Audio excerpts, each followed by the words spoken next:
Teher bilen çık dağlara, güneş doğsun menim için. Habar verin dostlar yara, tılla gelsin menim için.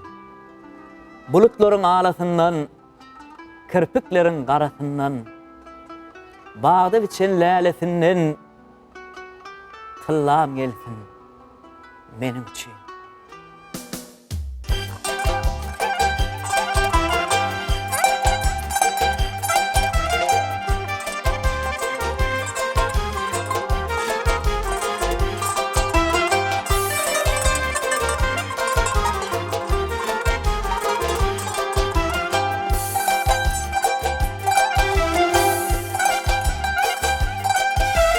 Seher bilen çık dağlara, güneş doğsun benim için. Seher bilen çık dağlara, güneş doğsun benim için. Havar edin dostlar yanlara, tılla gelsin benim için. Havar edin dostlar yanlara, tılla gelsin benim için.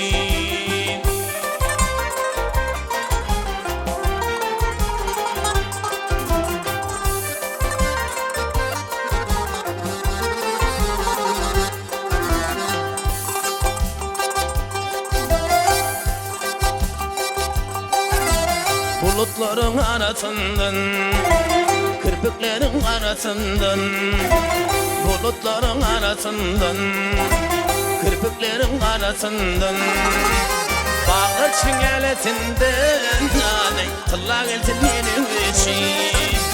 Bağır çingeletinden, tılla gelsin benim için.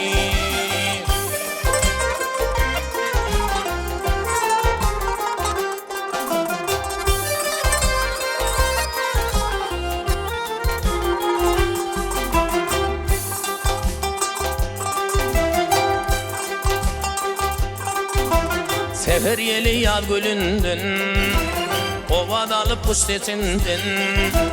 Seher yeli yaz gülünden, ova dalıp kuş sesinden.